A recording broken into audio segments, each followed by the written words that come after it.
Hello friends and good morning. Welcome to our session of slope deflection method. Today we are going to see the derivation for slope deflection equations. Okay. Basically slope deflection method is a kinematics based method. Now what is kinematics based method? I have drawn some diagrams here. As you can see, we have this diagram A.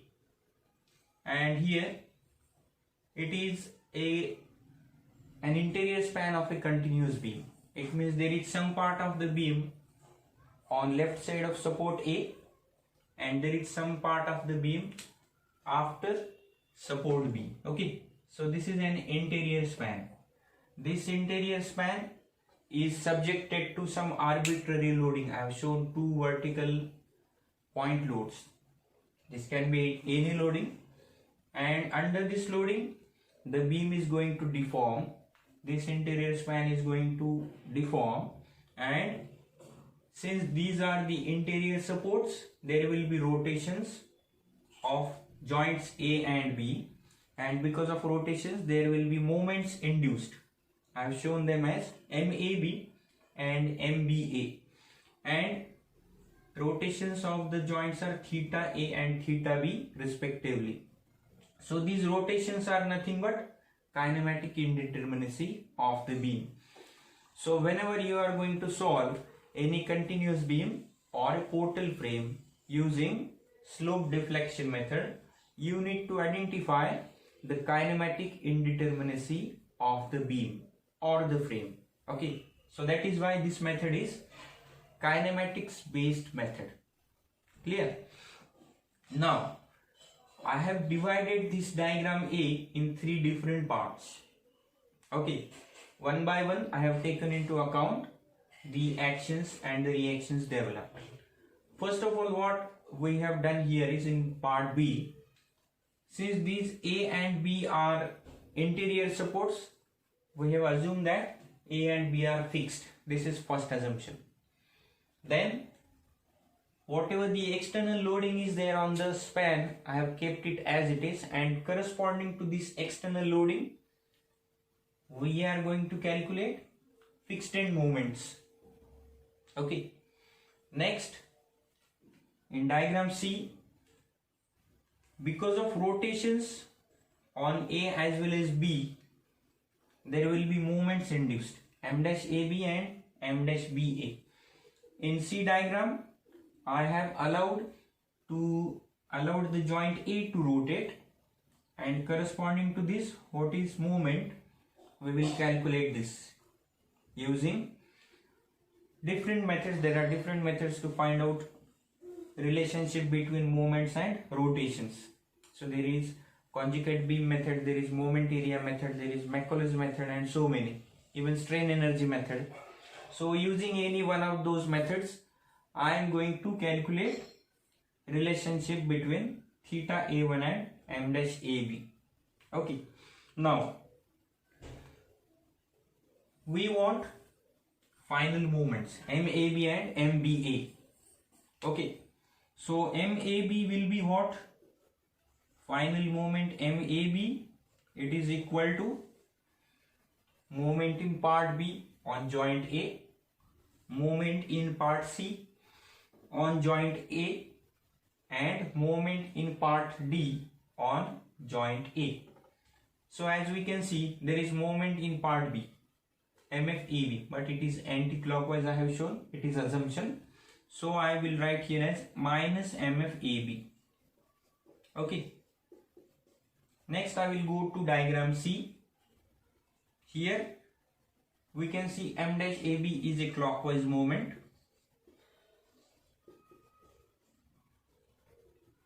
So our final moment on joint A is fixed end moment due to external load plus moment due to rotations. That's it. There is no moment here. Then MBA. What is MBA? Similar to MAB. Again go to part B. MFBA. Now that is a clockwise fixed end movement on joint B. So MFBA plus, okay,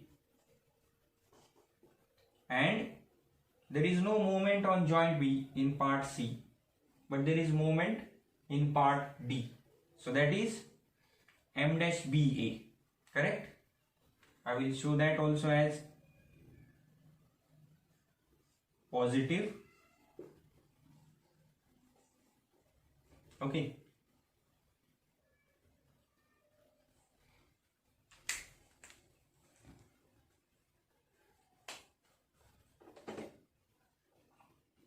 I can assume any direction.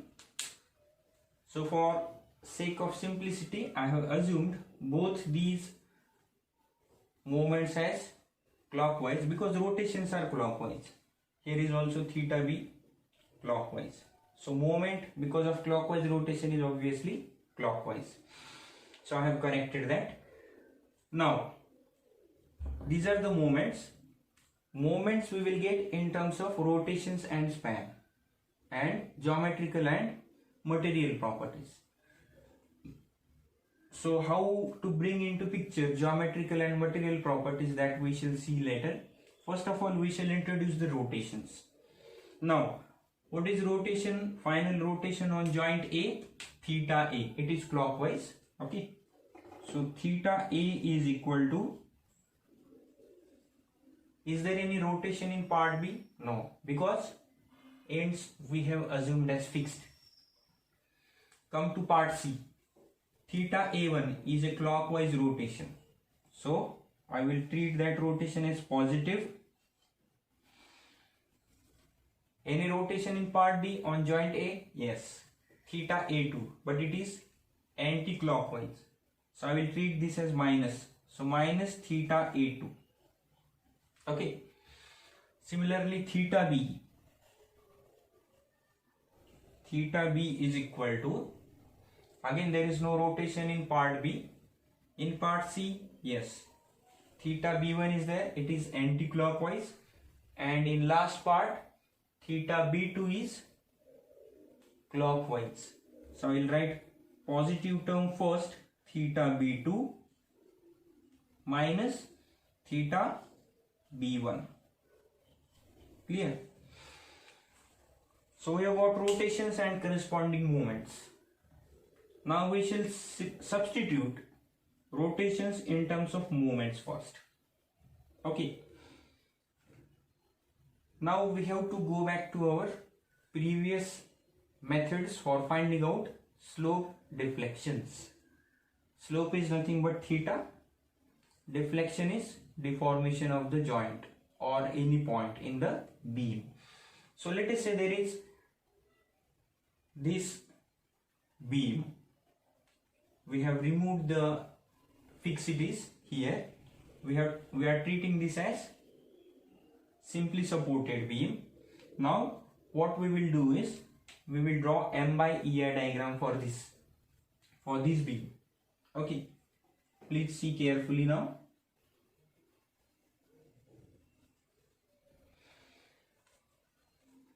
For this beam, if you take summation of moments about end A, what you will get is these two reactions. But this is to be calculated. These two reactions are to be calculated from M by EI diagram, which will give us directly rotations theta A and theta B, or theta A1 and theta B1 from M by EI diagram. Okay, so for this is the external loading. For this external loading, now you draw M by EI diagram for this simply supported beam. So moment on joint A is there. Okay, so this is M dash AB upon EI. This is the value, correct? Because this is M by EI diagram. In this beam, what will be moment on support B? 0, correct?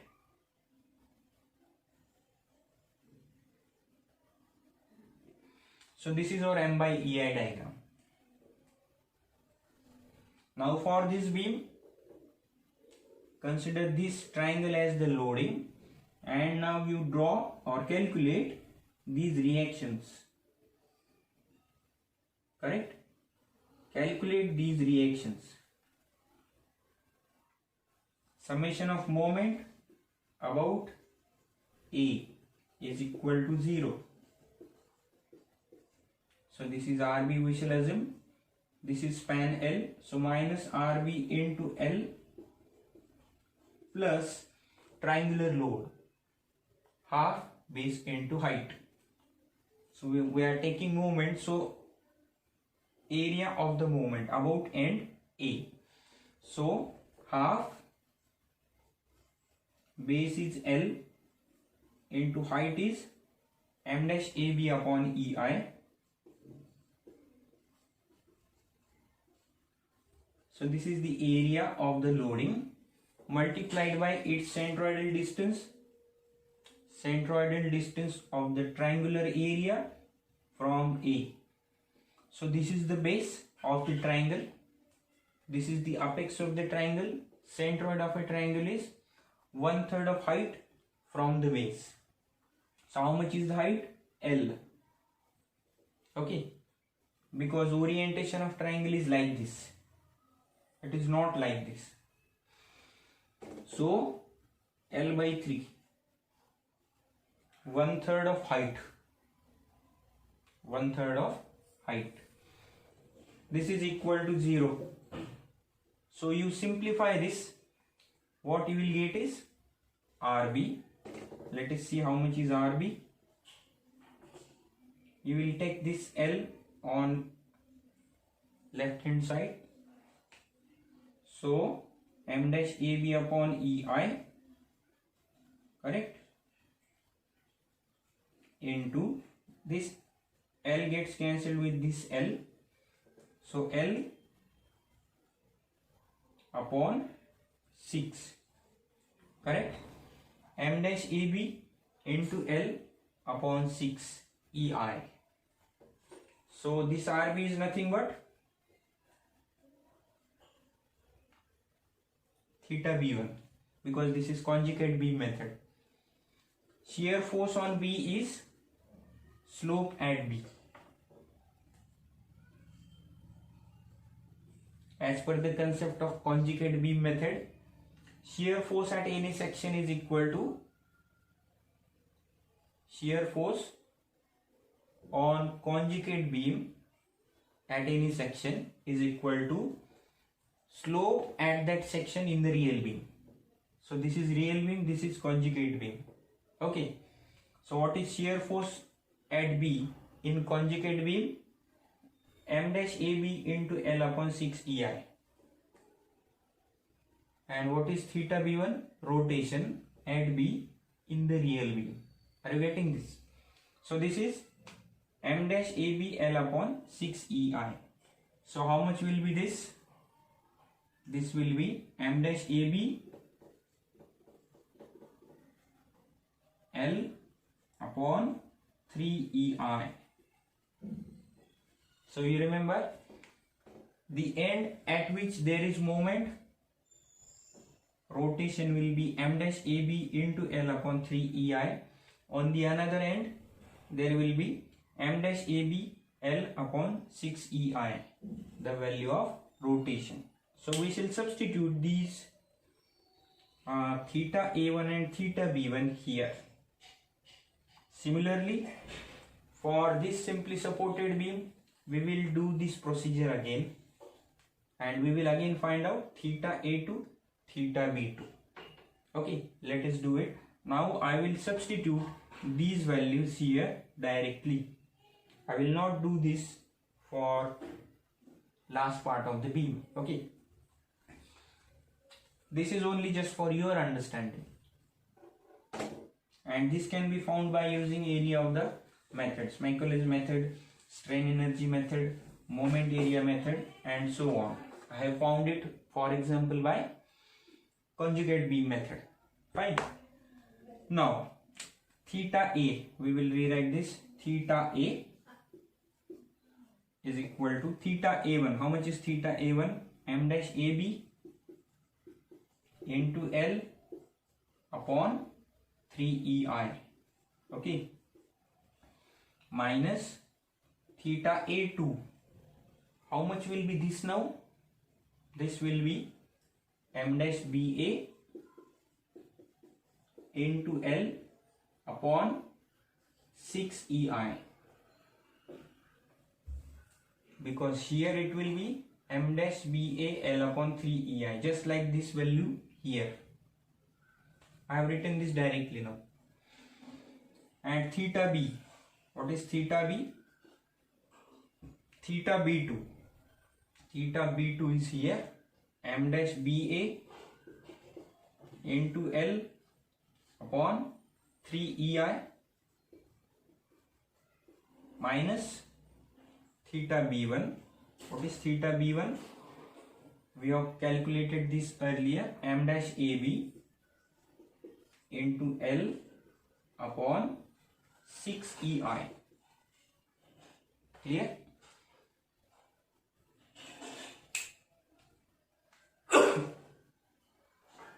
Solve these two equations for m dash AB and m dash BA.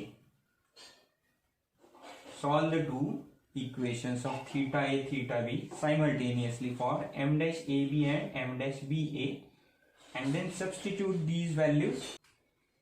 So solving these two, we are going to get m dash AB is equal to, carefully see, 2 EI by L into bracket 2 theta A plus theta B,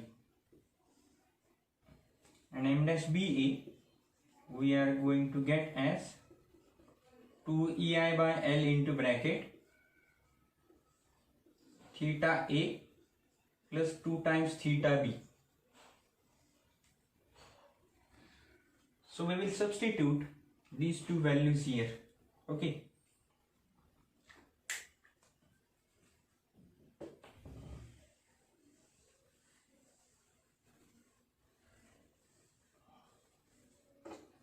So final moment we are going to get is MAB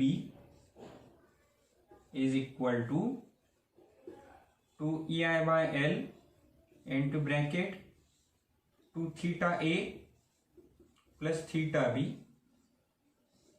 minus MFAB, this one. MBA is equal to 2 EI by L into bracket theta A plus 2 theta B plus MFBA. Now this does not end the derivation. There is one more parameter we need to add. There is one more moment. Possibility of sinking of support is also to be taken into account. So if a beam is having a support which sinks down or up, uplifting of support, then that is also going to cause some fixed end moments. So if this, in this fixed beam, if there is sinking of support,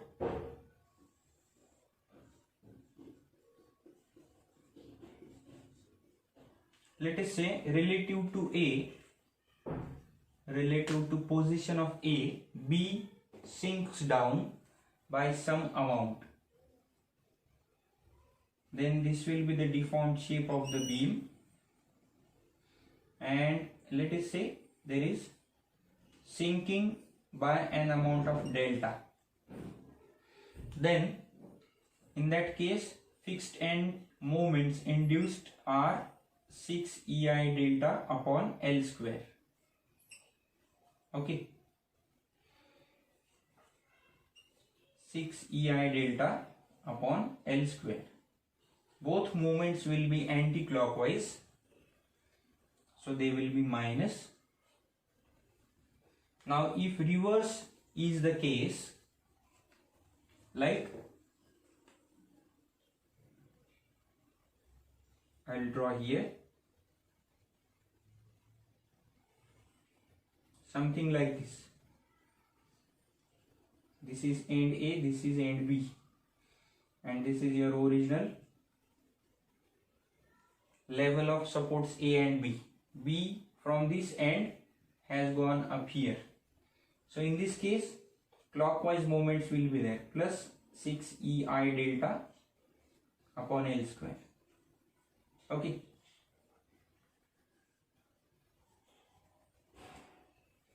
So we need to add this moment also in this final equation.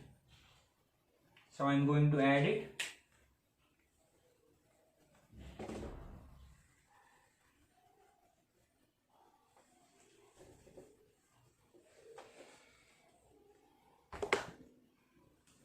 So I am going to consider that B is going down. So moment due to sinking is minus 6 EI delta upon L square in both the equations.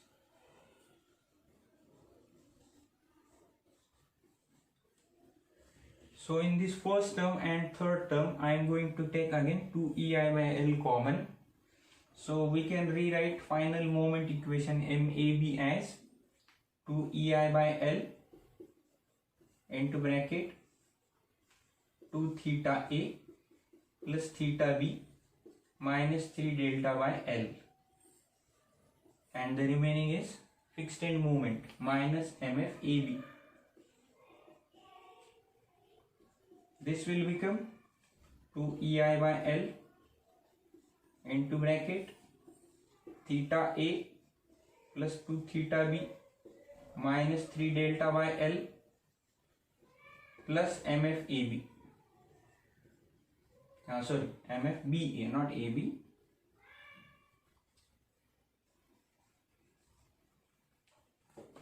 So this is our final equation here.